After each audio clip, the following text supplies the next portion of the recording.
Berikut berita gereja dalam satu pekan ini. Senin hingga Sabtu, pukul 5 pagi, doa pagi di GBI Diaspora. Senin, pukul 5 sore, persekutuan doa di GBI Diaspora. Selasa, pukul 4:30 sore, persekutuan pribadi terpandu wanita Bethel Indonesia di rumah masing-masing. Pukul 5 sore, persekutuan doa di GBI Diaspora. Rabu, pukul 5 sore, persekutuan pribadi terpandu mesbah keluarga di rumah masing-masing. Kamis, pukul 5 sore, persekutuan doa di GBI Diaspora. Pukul 6 sore, persekutuan pribadi terpandu pria Bethel Indonesia di rumah masing-masing. Jumat, pukul 5 sore, persekutuan doa di GBI Diaspora. Pukul 7 malam, persekutuan pribadi terpandu keluarga muda di rumah masing-masing. Sabtu, pukul 5 sore, persekutuan pribadi terpandu Tunas Remaja Bethel Indonesia dan Pemuda Bethel Indonesia di rumah masing-masing. Minggu, pukul 7 pagi, ibadah raya di rumah masing-masing. Pukul 9 pagi, ibadah sekolah minggu di rumah masing-masing. Sekian berita gereja dalam satu pekan ini. Selamat mendengarkan firman Tuhan.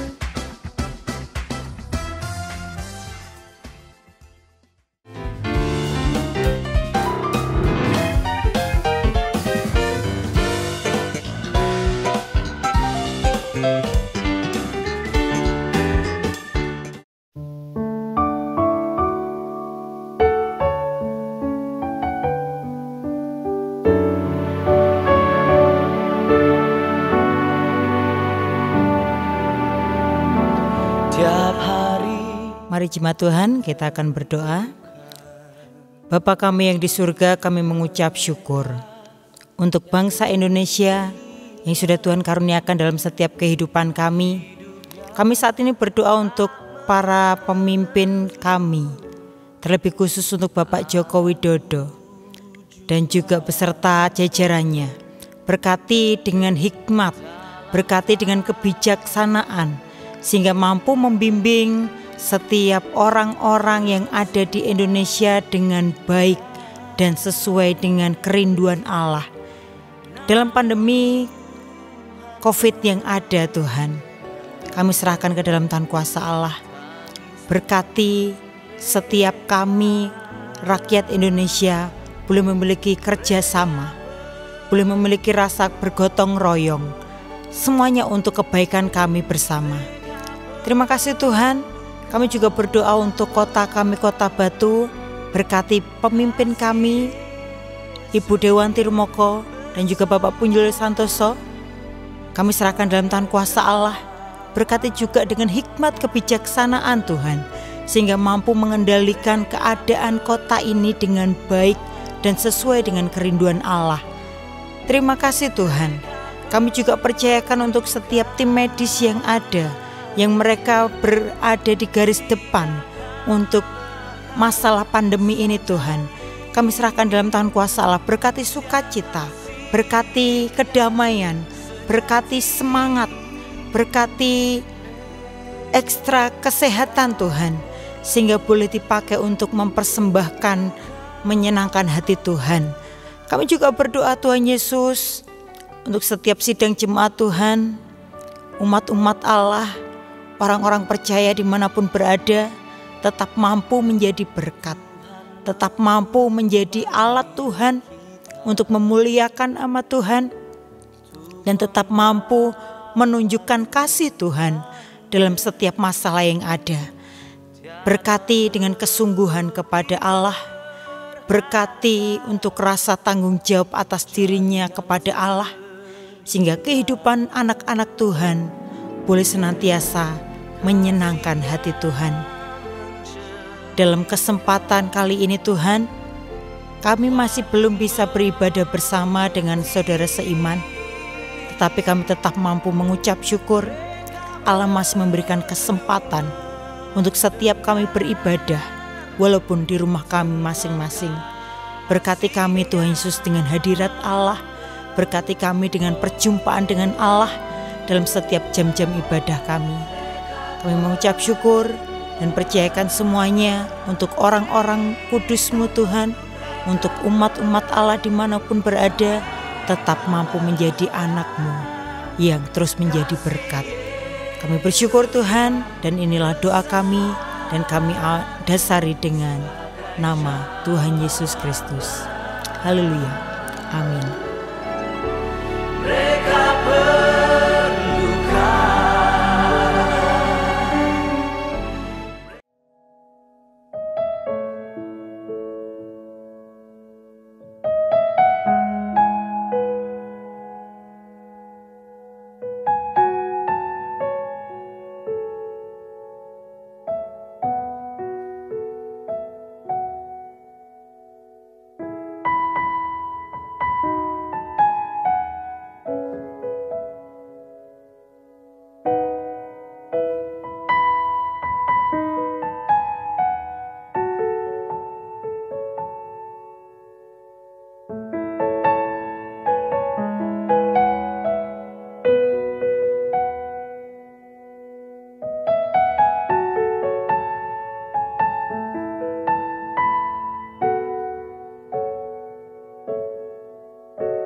Saya berharap kita semua dalam kondisi baik-baik saja. Jangan merasa bosan, jangan merasa jenuh, karena ini adalah masa di mana kita belajar untuk menikmati sesuatu yang baru yang Tuhan ajarkan dalam kehidupan kita. Nah, setelah kita selesai untuk memuji dan menyembah Tuhan secara pribadi, mari bersama-sama kita akan pakai kesempatan ini untuk merenungkan firman Tuhan, dan mari kita satu dalam doa. Bapa di surga, terima kasih buat saat ini, waktu yang kami khususkan untuk kami merenungkan sebagian dari firman-Mu. Biarlah kesempatan ini adalah kesempatan bagi kami untuk melatih iman percaya kami kepadamu. Ajar kami menyiapkan tanah hati kami yang terbaik, karena kami rindu bisa mengerti dengan cara pandang-Mu. Kami rindu kami bisa memahami kehendak-Mu di zaman ini, di waktu-waktu yang mungkin berat bagi kami. Tapi kami percaya Engkau Allah yang selalu baik dan menyediakan yang terbaik bagi kami. Karena itu Bapa, tolong setiap kami agar pada waktu kami mendengarkan firman Tuhan, Engkau sendiri yang memampukan kami melalui Roh-Mu yang kudus untuk kami mengerti apa yang Engkau inginkan untuk kami lakukan. Terima kasih Bapa. Dan Kau sendiri juga menolong hamba-Mu agar apa yang dikatakannya adalah berasal dari Engkau sendiri. Kami serahkan semuanya ke dalam tangan-Mu. Kami serahkan waktu ke depan ini hanya di dalam nama Tuhan Yesus Kristus. Mari yang percaya sama-sama katakan amin. Ya, jemaat yang dikasih Tuhan, kita akan merenungkan tentang perjalanan bangsa Israel. Sejak dari Mesir, kemudian perjalanan di padang gurun Sinai, sebagai suatu refleksi bagi kita untuk mengingat bagaimana sempurnanya penyertaan Allah. Dan kiranya renungan ini juga akan menolong kita untuk melihat bagaimana kehidupan kita dalam menjalani masa-masa yang mungkin tidak banyak orang, atau mungkin baru pertama kali sepanjang sejarah hidup manusia, gitu ya. Sehingga kita bisa melewatinya dengan baik, kita bisa memaknainya dengan tepat. Mari kita akan melihat sebuah ilustrasi singkat betapa Allah tidak akan pernah meninggalkan kita. Sebenarnya justru malah kita yang teramat sering meninggalkan Tuhan. Mari kita melihat ilustrasi ini yang akan menolong kita dapat memahami, walaupun pahit yang kita hadapi, tidak berarti Allah meninggalkan kita. Tuhan mengasihi kita, bukan dengan cara yang kita pikirkan, tapi dengan cara Tuhan. Mari sama-sama kita lihat ilustrasi berikut ini.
At the cross I bow my knee.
Ini adalah minggu yang ke-6 kita menjalani ibadah secara terpandu. Dan seperti ilustrasi yang sudah kita lihat tadi, kita harus belajar melihat dengan cara Tuhan melihat. Dan tema kita minggu ini adalah bagaimana penyertaan Allah yang sempurna itu terjadi dalam kehidupan kita. Mari kita lihat ayat teks kita. Kita akan baca bersama-sama dari tema kita yang terambil dalam Keluaran pasal yang ke-13 ayat 21 dan 22. Mari kita baca bersama-sama. Keluaran pasal 13 ayat 21 dan 22. Demikianlah firman Tuhan. Tuhan berjalan di depan mereka pada siang hari dalam tiang awan untuk menuntun mereka di jalan.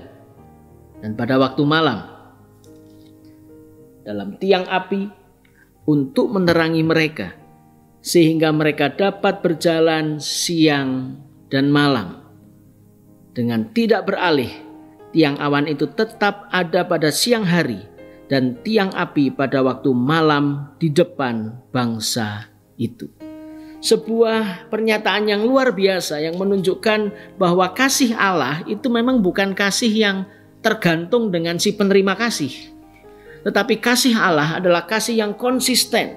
Dan ini cukup saya rasa bagi kita semua untuk menyadari bahwa penyertaan Tuhan itu pasti sempurna.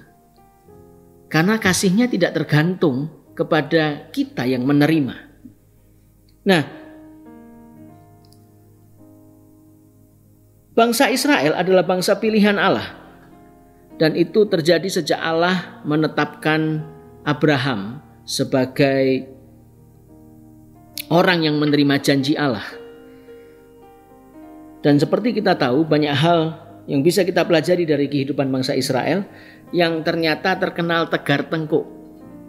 Cukup ironi, sebuah bangsa pilihan Allah tetapi susah diatur. Tetapi ketika bangsa Israel mengalami berkat Tuhan, itu bisa langsung dikenali karena bangsa Israel taat. Begitu pula ketidaktaatannya juga membuat bangsa Israel harus mengalami sempurnanya didikan Tuhan. Tidak lain tidak bukan agar karya penyelamatan Allah untuk manusia tetap terjadi, tetap berjalan sampai dengan waktunya Yesus datang ke dunia. Nah, sekarang mari kita belajar dari perjalanan bangsa Israel yang keluar dari Mesir, melintasi padang gurun Sinai, di mana kita tahu justru banyak diwarnai dengan omelan, dengan persungutan. Tetapi sekali lagi seperti yang sudah kita baca dalam Keluaran pasal 13 ayat 21 dan 22. Di sana dikatakan bahwa Allah menuntun mereka pada waktu siang hari dengan tiang awan dan pada waktu malam hari dengan tiang api agar mereka dapat terus berjalan. Itulah sempurnanya penyertaan Allah. Nah, mari kita akan lihat satu persatu bagiannya supaya kita pun dapat menikmati betapa sempurnanya sebenarnya penyertaan Tuhan bagi setiap kita. Ya, saudara yang dikasihi Tuhan, saya mulai mengambil kisah perjalanan bangsa Israel itu mulai dari Keluaran pasal 2 ayat 24. Mari kita buka sama-sama Keluaran pasal 2 ayat 24.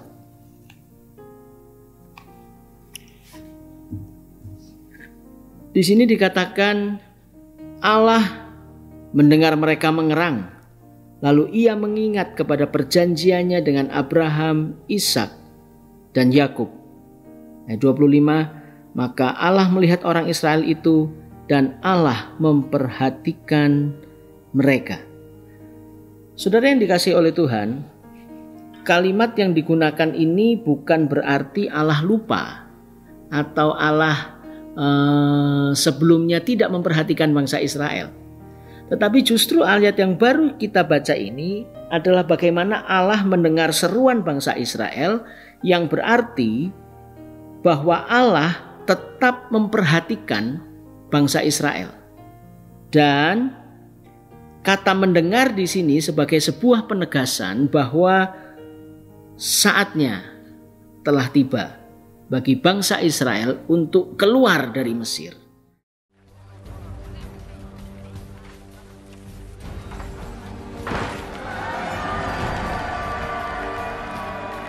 Keep them moving. We're not safe yet. He could still change his mind. Come on.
Dan ternyata ini sebenarnya adalah sebuah penggenapan dari janji yang Tuhan berikan kepada bangsa Israel dalam Kejadian pasal yang ke-15. Sungguh luar biasa. Ini adalah peristiwa kurang lebih dari sekitar 400-an tahun sebelumnya. Bahwa ada sebuah perjanjian Allah dengan nenek moyang mereka, dengan Abraham, yang dikatakan, kita lihat sama-sama dalam Kejadian pasal 15 ayat 13 dan 14. Sekali lagi saya akan bacakan buat kita semua. Kejadian pasal 15 ayat 13 dan 14. Firman Tuhan kepada Abram, ketahuilah bahwa sesungguhnya keturunanmu akan menjadi orang asing dalam suatu negeri yang bukan kepunyaan mereka, dan bahwa mereka akan diperbudak dan dianiaya 400 tahun lamanya. Ini terjadi sudah dalam kehidupan bangsa Israel. Ayat 14, tetapi bangsa yang akan memperbudak mereka akan kuhukum, dan sesudah itu mereka akan keluar dengan membawa harta benda yang banyak. Jadi kata mendengar seperti yang sudah kita baca bersama-sama dalam Keluaran pasal yang kedua ayat 24 itu bukan berarti Allah lupa. Tetapi memang inilah saatnya di mana bangsa Israel akan menggenapkan janji yang Tuhan berikan kepada Abraham, karena sudah mengalami penjajahan, sudah mengalami perbudakan kurang lebih sekitar 400 tahun. Jadi bisa kita simpulkan bahwa memang bangsa Israel sudah waktunya harus keluar dari Mesir. Nah, hal ini akan mengajarkan kepada kita yang pertama, bahwa kalau kita mau menikmati penyertaan Tuhan, maka kita juga harus lepas dari kuasa perbudakan. Yang pertama, kita harus lepas dari kuasa perbudakan. Ini berarti berbicara bagi kita semua bahwa kita juga harus memastikan kita sudah lepas dari kuasa perbudakan. Perbudakan apa?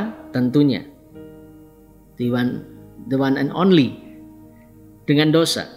Kita lihat sama-sama dalam Roma pasal 6 ayat 17 dan 18. Di sana dikatakan, apakah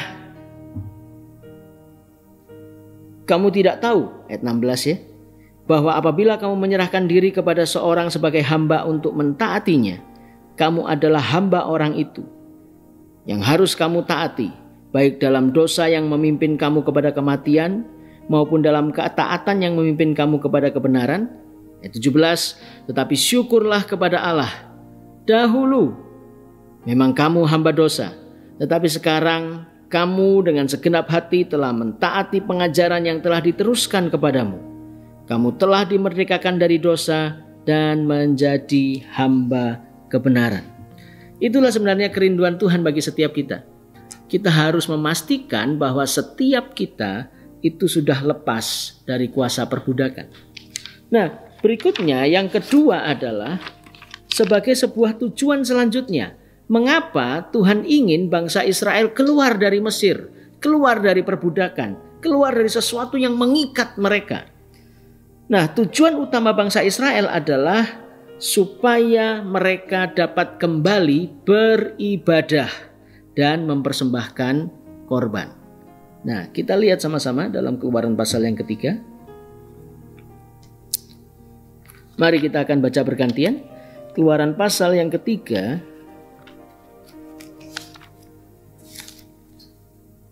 ayat 12, saya baca.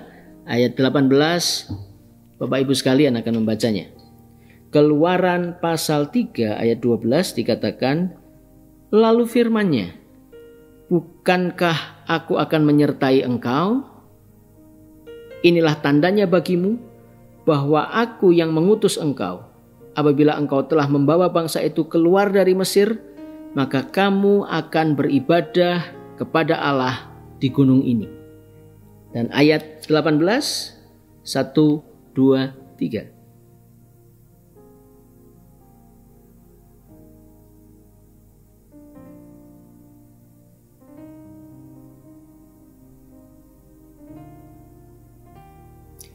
Ya, di sana dikatakan di ayat 18 bahwa izinkanlah kami pergi ke padang gurun 3 hari perjalanan jauhnya untuk mempersembahkan korban kepada Tuhan Allah kami. Jadi mengapa bangsa Israel harus keluar dari perbudakan? Karena Tuhan ingin bangsa Israel kembali beribadah kepada Tuhan dan mempersembahkan korban. Begitu pula dalam kehidupan kita sebagai manusia baru, sebagai orang-orang yang sudah dimenangkan di dalam Tuhan, kita harus memastikan bahwa sampai dengan hari ini hati kita diliputi dengan kerinduan untuk beribadah dan mempersembahkan korban. Jangan sampai kita kalah oleh kenyataan hidup.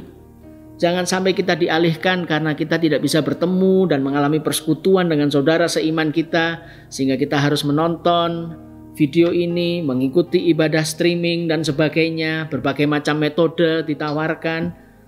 Tetapi sebenarnya itu tidak boleh menggoyahkan kerinduan kita untuk beribadah kepada Tuhan dan mempersembahkan korban.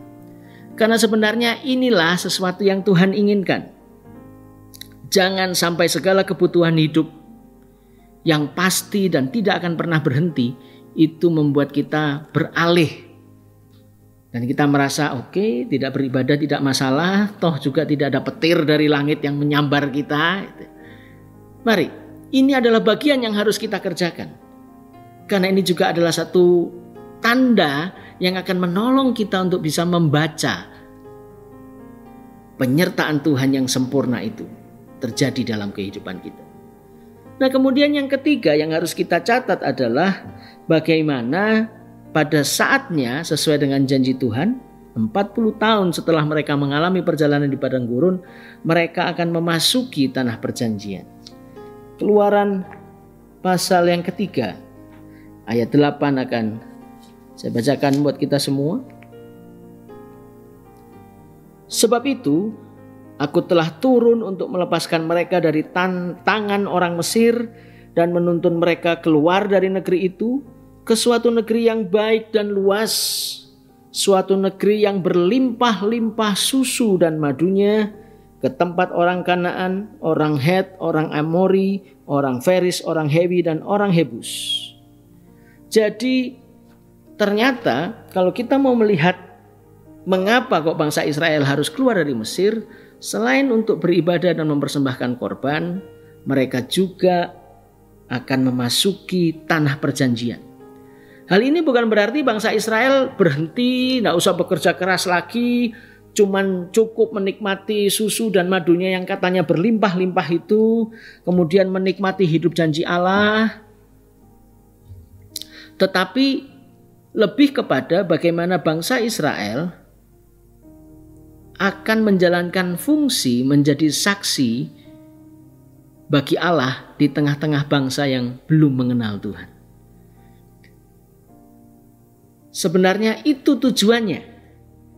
Kalau kita lihat dalam Ulangan pasal 28 ayat 9 dan 10. Saya akan bacakan buat kita semua. Ulangan pasal 28 pasal 28 ayat 9 dan 10.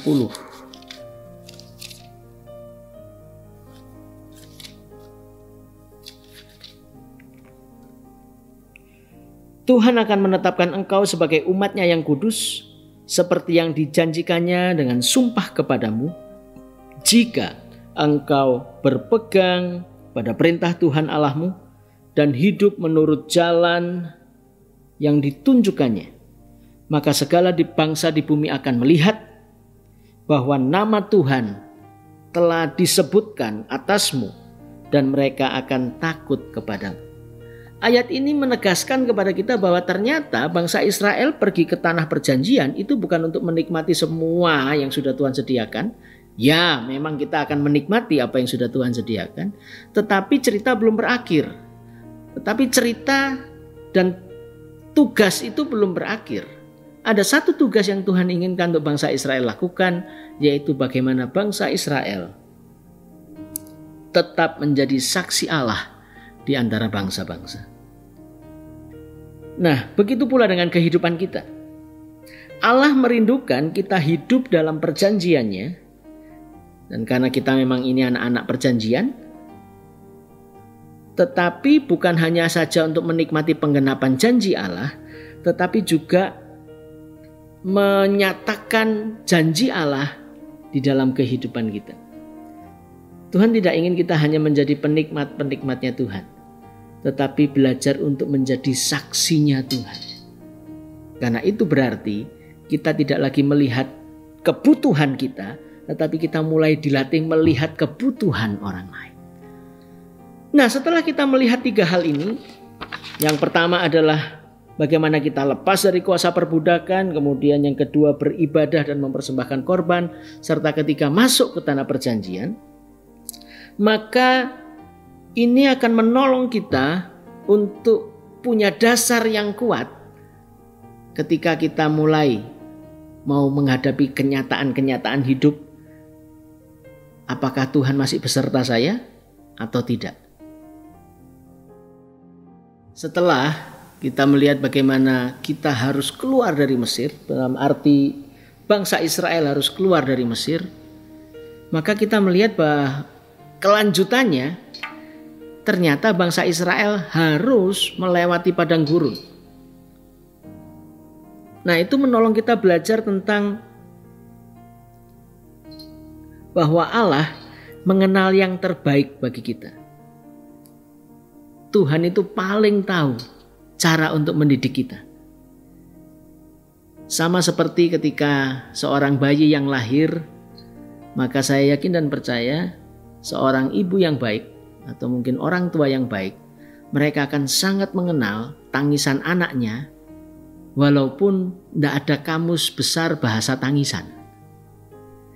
Karena orang tuanya begitu hafal. Oh, kalau nangisnya panjang dia lapar. Oh, kalau nangisnya pendek-pendek, ini misal gitu ya.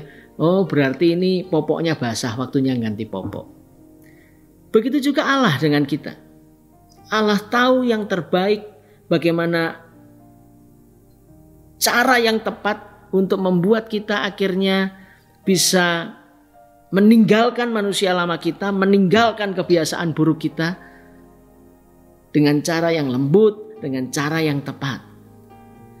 Oleh karena itu, kenapa setelah bangsa Israel mengalami kemenangan karena bebas dari perbudakan yang sudah menindas mereka 400 tahun, kemudian Tuhan di dalam Keluaran pasal 3 ayat 17, mari kita baca sama-sama ayat ini. Sebuah ayat yang menarik. Mari kita baca sama-sama Keluaran pasal 13 ayat yang ke-17. Setelah Firaun membiarkan bangsa itu pergi, perhatikan baik-baik, Allah tidak menuntun mereka melalui jalan ke negeri orang Filistin, walaupun jalan ini jalan yang paling dekat. Paling dekat kemana? Paling dekat ke tanah perjanjian yang sudah Tuhan janjikan sejak zaman Abraham. Sebab firman Allah, jangan-jangan bangsa itu menyesal apabila mereka menghadapi peperangan sehingga mereka kembali ke tanah Mesir. Mari kita lihat, kalimat ini begitu luar biasa. Allah tidak menuntun mereka melalui jalan ke negeri orang Filistin, walaupun jalan itu yang paling dekat, karena Allah berpikir, jangan-jangan bangsa Israel akan menyesal ketika harus menghadapi peperangan dan kemudian lebih memilih kembali ke Mesir. Yang itu berarti dia akan menjadi budak selama-lamanya. Saudara yang dikasihi Tuhan, terkadang kita merasa pilihan kita adalah pilihan yang terbaik. Tetapi ternyata Tuhan lebih tahu siapa kita. Tuhan lebih hafal siapa kita. Bahkan lebih mengenal kita daripada orang tua kita. Tuhan mengerti bangsa Israel adalah bangsa yang sangat mudah ngomel. Karena itu Tuhan izinkan bangsa Israel memutar di padang gurun selama 40 tahun. 40 tahun. Sampai satu angkatan itu Tuhan katakan selesai. Sehingga angkatan yang baru yang masuk ke tanah perjanjian. Hal ini sangat jelas menunjukkan bahwa Allah tahu dan Allah mengenal bangsa Israel yang mudah melupakan Tuhan. Begitu pula kita. Dalam kita mengenal kesempurnaan pemeliharaan Tuhan, Allah mengizinkan padang gurun untuk melatih kesiapan kita menghadapi tantangan selanjutnya. Begitu pula Allah mempersiapkan kita agar kita juga punya kerendahan hati. Kita lihat dalam Ulangan pasal 8 ayat yang kedua. Ingatlah kepada seluruh perjalanan yang kau lakukan atas kehendak Tuhan Allahmu di padang gurun selama 40 tahun ini, dengan maksud merendahkan hatimu dan mencobai engkau untuk mengetahui apa yang ada dalam hatimu, yakni apakah engkau berpegang pada perintahnya atau tidak. Setidaknya dua hal ini yang menjadi alasan bagi Allah untuk mengajak bangsa Israel bukan melewati tanah Filistin, tetapi harus memutar melewati padang gurun. Karena Allah ingin mempersiapkan kita, dan karena Allah ingin kita memiliki kerendahan hati. Hal ini serupa dengan sebuah ilustrasi yang mungkin akan lebih memudahkan kita dalam kehidupan nyata, yaitu ilustrasi tentang seekor burung Raja Wali. Anak Raja Wali yang berusia 11 sampai 12 minggu akan mulai digoyang-goyang sarangnya oleh si induk Raja Wali. Mengapa? Karena saatnya Raja Wali akan membangkitkan anaknya supaya mereka jatuh dan akhirnya belajar terbang. Sebuah cara yang unik, bukan? Tetapi memang cara ini yang harus dilalui. Saudara dapat melihatnya dalam Discovery Channel tentang Raja Wali. Karena memang sangat menarik cara Raja Wali melatih anaknya yang akhirnya mungkin bisa memiliki sayap lebih dari 2 meter gitu ya, untuk bisa terbang dan mengepakkan sayapnya dengan kuat. Dan yang kedua yang menarik adalah ketika induk Raja Wali itu menjatuhkan anaknya dari sarangnya supaya belajar terbang, maka induk Raja Wali itu bukan ada di bawah, tetapi yang terjadi anak Raja Wali itu akan terbang di atas, sementara anaknya ini berusaha mengepakkan sayapnya gitu ya. Dan tepat sebelum dia jatuh ke tanah, induk Raja Wali akan dengan cepat menyambar anak itu dan menyelamatkan anaknya, kemudian melatihnya untuk terbang kembali.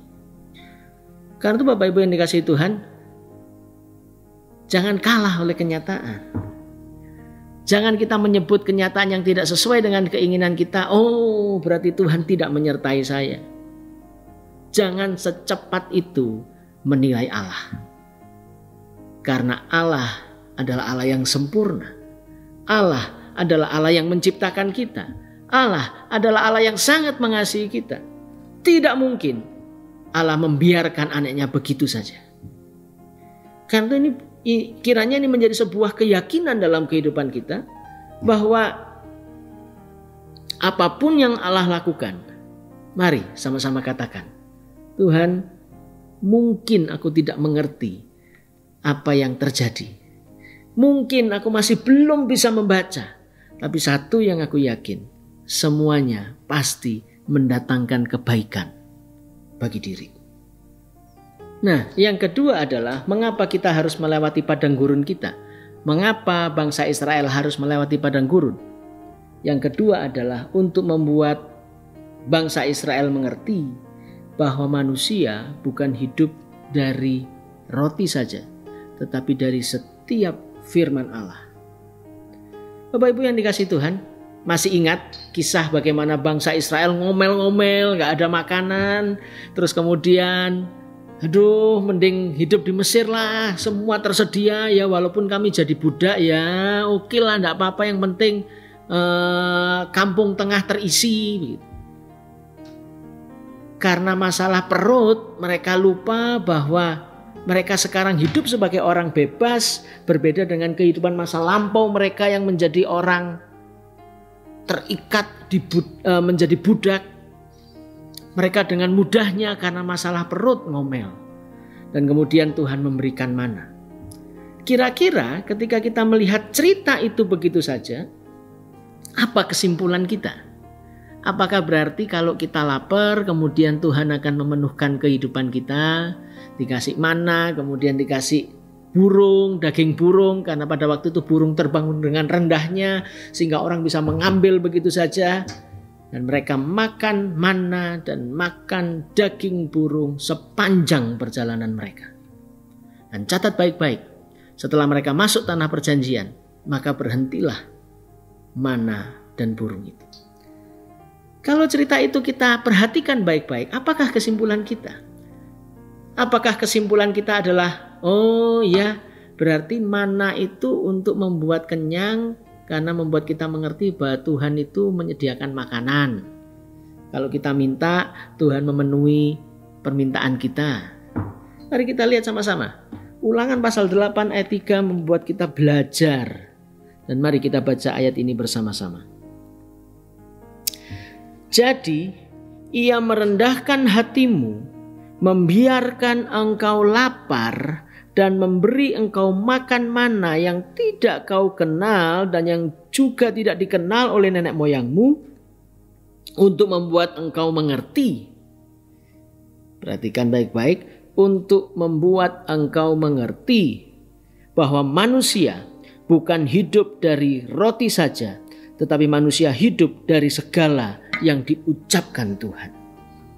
Dengan kata lain, ternyata mana, ketersediaan makanan, karena mana itu muncul begitu saja di pagi hari, kita bisa mengambilnya. Kisah pada waktu bangsa Israel itu seperti itu.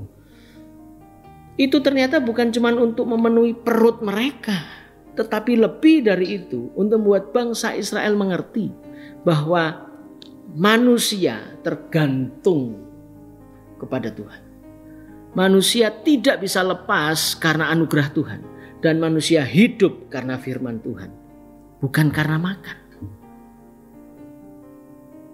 Karena itu penting bagi kita untuk menyadari bahwa firman Allah itu adalah kehidupan kita.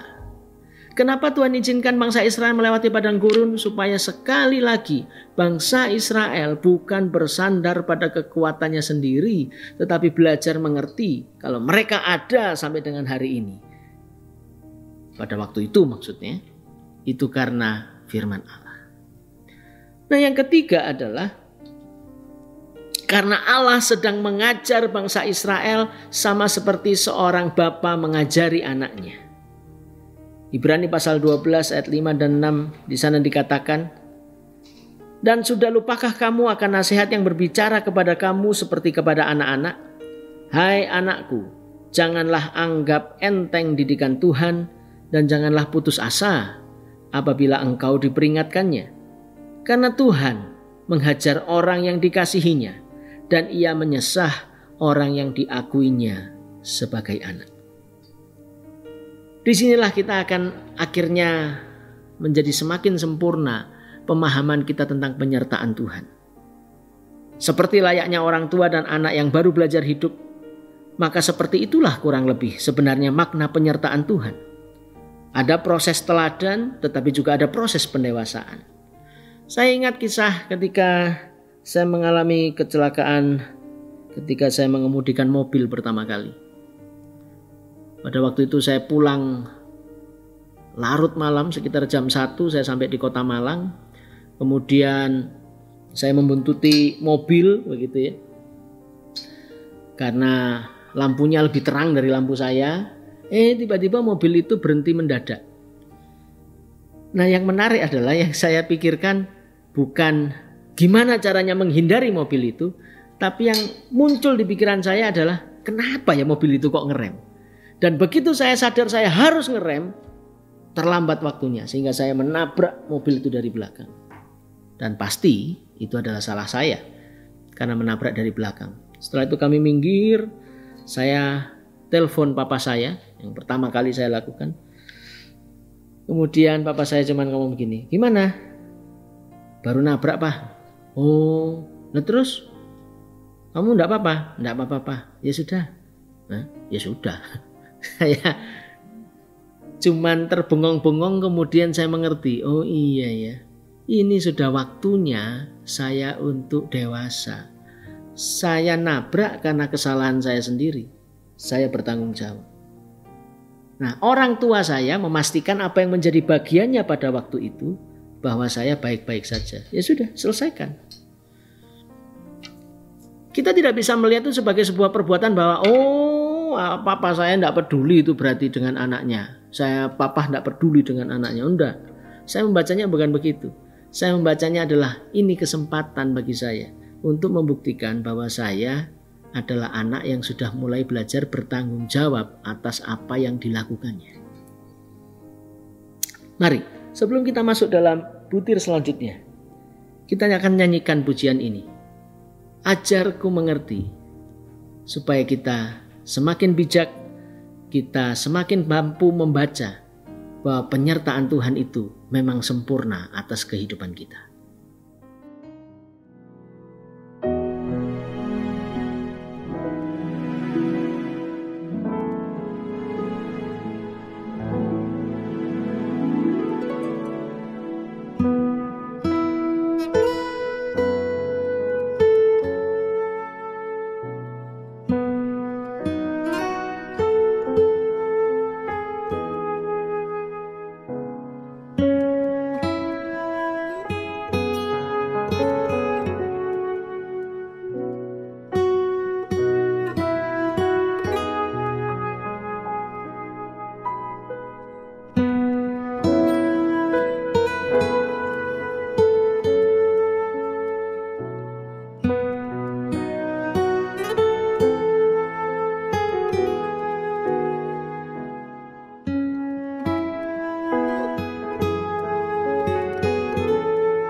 ketika kita sudah melewati atau melepaskan diri dari Mesir kita atau perbudakan yang memperbudak kita, dan kemudian kita melewati padang gurun yang memang harus kita lewati, dan itu akan melatih stamina kita, melatih otot-otot rohani kita, maka yang terakhir, mari kita memahami bagaimana sebenarnya penyertaan Tuhan atas hidup kita. Penyertaan Tuhan atas hidup kita tidak sama dengan kita melewati jalan bebas hambatan, jalan tol. Yang berarti pula bahwa kita nanti bisa ngebut dengan bebas, dengan kecepatan yang tinggi, karena jalan itu lurus-lurus saja dan bebas hambatan. Karena penyertaan Allah sebenarnya adalah sesuatu yang akan melewati masa-masa ujian, cobaan, tantangan, hambatan.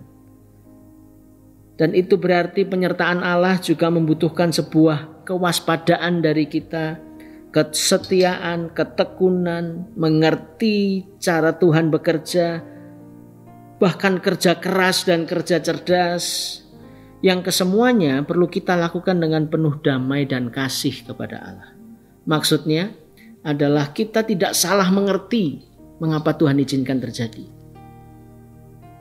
Bapak Ibu yang dikasihi Tuhan, sudah hampir 2 bulan kita tidak dapat bertemu bersama-sama, bersekutu bersama-sama.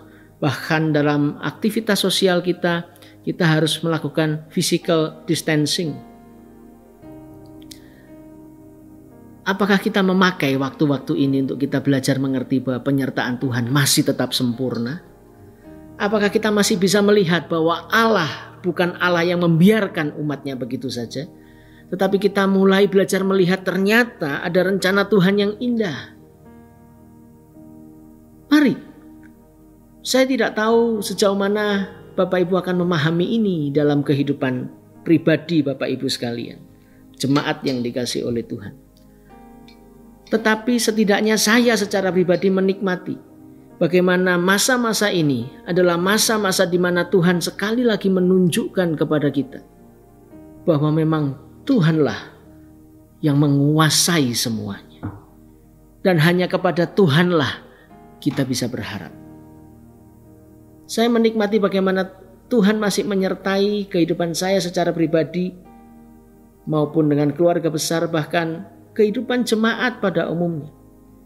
Bahwa ternyata pada saat-saat yang seperti ini justru ini adalah saat yang paling tepat untuk kita seakan-akan meriset lagi. Maksudnya memulai dari awal lagi, mengingat dari awal lagi mengapa kita ada dan bagaimana kasih Allah ada dalam kehidupan kita. Jangan sampai kita menjadi orang yang menyebut bahwa ini Tuhan yang salah, dan kemudian mulai menyalahkan yang lain atas hal yang tidak enak terjadi atas hidup kita. Tetapi kita mulai belajar melihat ada sebuah keindahan dalam penyertaan Allah. Keluaran pasal 13 ayat 21 dan 22 itu cukup menunjukkan kepada kita. Ayat teks kita tadi mengatakan bahwa Tuhan menyediakan tiang awan di siang hari dan tiang api di malam hari, agar bangsa Israel dapat berjalan pada waktu siang dan pada waktu malam. Dan itu terjadi pada saat bangsa Israel masih saja ngomel-ngomel sama Tuhan. Kita lihat Allah tidak pernah berhenti menyatakan kasih-Nya, tetapi seringkali kita yang salah memahami penyertaan Allah. Mari kita buka sama-sama Ayub pasal 5 ayat 18. Saya akan bacakan buat kita semua, atau mungkin baiknya kita baca bersama-sama. Biarlah ini kiranya menjadi ayat hafalan kita, supaya kita menyadari bahwa ternyata memang Allah sudah dan sedang menyertai kita. Ayub pasal 5 ayat 18 dikatakan, karena Dialah yang melukai, tetapi juga yang membebat. Dia yang memukuli, tetapi yang juga tangannya menyembuhkan pula. Bukankah itu yang juga kita lakukan kepada anak-anak kita untuk menolong mereka mengerti apa yang salah dan apa yang benar. Dan seperti itulah Tuhan melatih kita agar kita betul-betul mampu memahami bahwa penyertaan Tuhan tidak sama seperti selalu ada perlindungan, ada kelimpahan, doa selalu dijawab. Tetapi kita harus memiliki pemahaman yang benar bahwa kesemuanya itu terjadi pasti ada rencana Tuhan yang indah bagi kita semua. Sebagai ayat yang terakhir dalam Efesus pasal yang pertama ayat yang ke-18 mengatakan, dan supaya ia menjadikan mata hatimu terang agar kamu mengerti pengharapan apakah yang terkandung dalam panggilannya, betapa kayanya kemuliaan bagian yang ditentukannya bagi orang-orang kudus. Itulah doa Paulus bagi jemaat di Efesus, dan kiranya ini menjadi doa kita semua agar Tuhan membuka mata hati kita sehingga kita tidak cepat-cepat menyalahkan Tuhan, tidak kalah oleh kenyataan hidup, tetapi kita mau masuk dalam proses lepas dari Mesir kita, masuk ke dalam padang gurun kita, dan kemudian kita menikmati memang penyertaannya sempurna atas hidup kita. Mari kita satu dalam doa. Bapa di surga, terima kasih. Kami punya Allah yang tidak pernah meninggalkan kami. Kami punya Allah yang mati menanggung dosa setiap kami, menanggung hukuman atas dosa, tetapi kemudian bangkit pada hari yang ketiga menang atas segala dosa, dan itu menolong kami mengalami sukacita, mengalami kemenangan. Kami bukan lagi hamba dosa, tetapi kami adalah hamba kebenaran, orang-orang yang bisa melakukan kebenaran dan mengalahkan dosa. Terima kasih Tuhan. Biarlah sama seperti sukacita yang sudah Kau karuniakan di dalam kehidupan para rasul, orang-orang yang mengenal Engkau, itu pun juga ada dalam kehidupan setiap kami, sehingga kami bukan saja mengenal Engkau kata orang, tetapi kami sendiri menikmati Engkau ada bersama-sama dengan kami. Tolong kami Tuhan, karena kami rindu menikmati bahwa memang penyertaan-Mu yang sempurna itu adalah ya dan amin. Terima kasih Bapa. Tolong setiap kami, mampukan kami untuk tetap berdiri teguh sampai akhir, karena kami tahu Engkau Allah yang tidak pernah meninggalkan kami. Terima kasih Bapa, dan kami serahkan rangkaian ibadah kami ini hanya di dalam nama Tuhan Yesus Kristus. Mari yang percaya sama-sama katakan amin.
Baiklah sidang jemaat, kedangkanlah kedua belah tangan saudara dengan penuh keyakinan, karena Tuhan akan menghadapkan wajahnya kepadamu, Ia akan menganugerahkan damai, sejahtera, sukacita yang berasal dari surga. Dan terimalah ketenangan, terimalah keteduhan yang berasal dari Tuhan. Dan pada saat ini kami sambut berkat itu dalam nama Yesus. Haleluya. Amin. Tak mau